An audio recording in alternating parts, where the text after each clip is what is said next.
Welcome to the amazing digital circus! We open on a familiar sight, the amazing digital circus tent!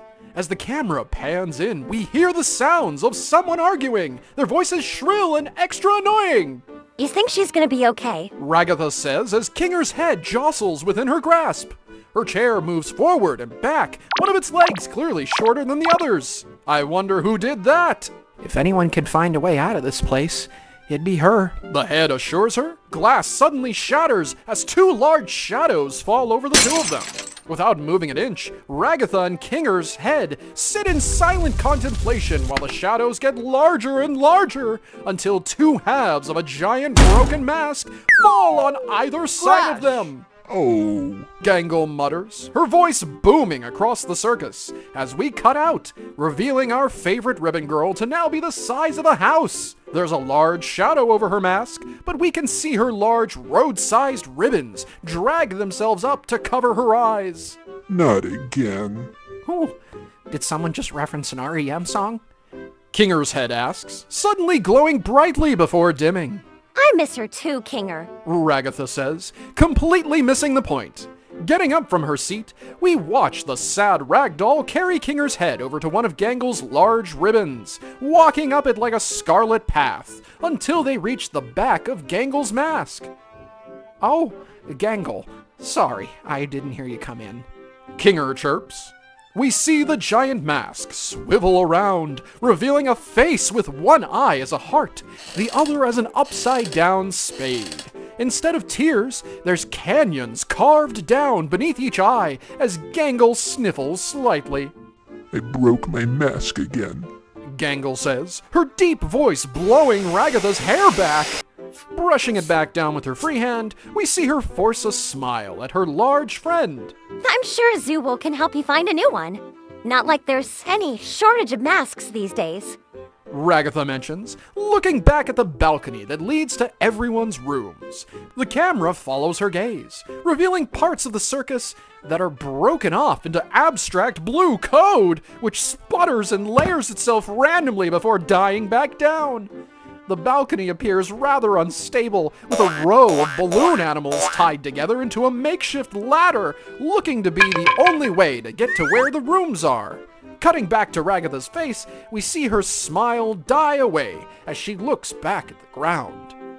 I wish Kane would come back soon. Ragatha mutters. Kinger glows once more. He said he'd be back. He's never let us down before. And besides, Pomni promised us she'd find a way out too. We just need to be a little patient. That's all. Ragatha can't help but give the head a little smile. I hope you're right, Kinger. Where's Zooble? Gangle asks, the whole ground seeming to groan beneath the miles of large ribbons as she looks this way and that. A trap door beneath one of Gangle's ribbons is kicked up. From beneath it, we hear a groan as it's shoved again, but it fails to budge under the large red fabric's weight.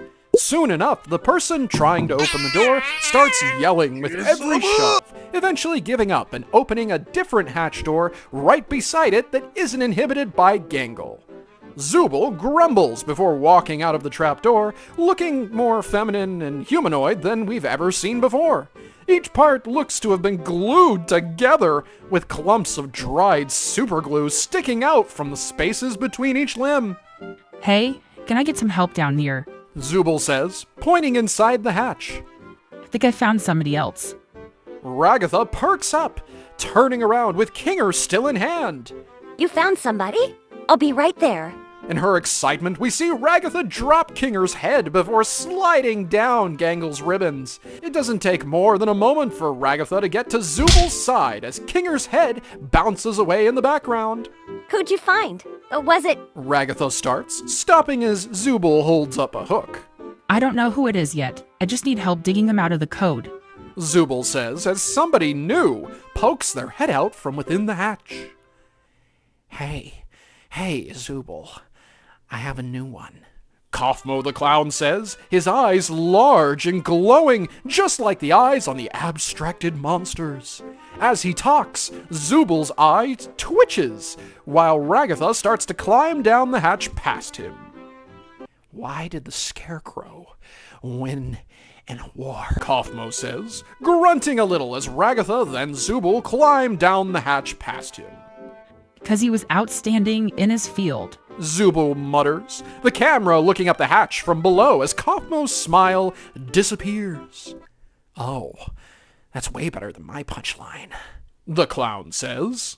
We cut to a wide shot of the basement, now fully lit and empty of all black abstracted ooze that once filled it.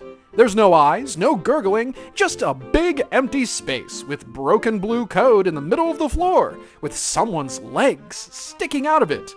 We see our 3 familiar characters make their way down a makeshift ladder, which dangles down to a long connect stick, which all 3 of them jump onto and slide down. As the trio gathers around the legs, sticking out of the blue code, Ragatha leans in closer, squinting. Wait a minute. Is that a mannequin? She says, her voice dripping with confusion. Zooble shrugs dramatically, one arm flying off mid-motion and clattering to the floor. Mannequin? Person? Who knows at this point? It's been a weird day. Suddenly, the legs begin to wiggle frantically. Get me out of here! A muffled voice shouts from the code. Kinger's head, which has been anonymously rolling towards the group, pipes up. Oh, great. Just what the circus needed. Ignoring Kinger, Gangle uses one of her enormous ribbons to reach down through the hatch and yank the figure out of the glitchy code with a loud pop. Out tumbles a shiny, glitch-covered robot dressed like a stereotypical 80s workout instructor, complete with neon leg warmers.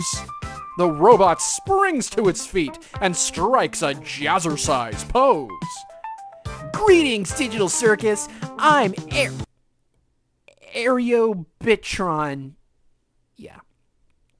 Greetings, Digital Circus. I'm Areobitron 3000, your new fitness overlord. Who's ready for some mandatory jazzercise? Zooble facepalms so hard that a piece of their face literally falls off. Of course, it's an aerobics bot. Because what we really needed was a fitness dictatorship. Ragatha, ever the optimist, claps her hands together. Well, that's new. Welcome, Areobitron. Just maybe dial the enthusiasm back a notch. Areobitron ignores her entirely. I said, who's ready for some jazzercise? The robot's eyes flash, and suddenly neon-colored leg warmers materialize on everyone's legs, even Gangle's giant ribbons. Kinger's disassembled head, now sporting a glowing headband, mutters dryly. I'm ready to jazzercise my way out of this nightmare. His sarcastic tone is lost as Aerobitron begins blasting a techno remix of Eye of the Tiger, which we've carefully adjusted to avoid copyright. Just as everyone starts reluctantly following Aerobitron's dance moves, except Zooble, who's actively trying to remove their leg warmers with a crowbar, Pomni bursts into the scene from another hatch, holding what looks like a tangle of wires and duct tape. Guys, I built a new portal device. We can finally escape. She shouts triumphantly. The music screeches to a halt. Everyone stares at Pomni, stunned into silence. Aerobitron dramatically clutches its chest panel. Escape? But what about your cardio goals? Ragatha brightens. Pomni, that's amazing. Let's go. Pomni presses a button on her device, and a glowing portal appears, swirling with blue and yellow code.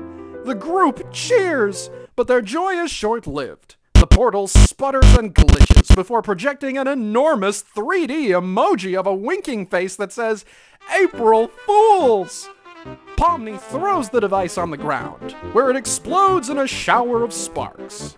Are you kidding me right now? Aerobitron, unfazed, cranks up the music again. Well then, let's work out that frustration! As the crew begrudgingly resumes jazzercising, Kaufmo pops his head out of another random hatch nearby. Hey, did I miss the punchline? Because I've got a good one about a circus elephant. No one cares, Kaufmo. The group yells in unison.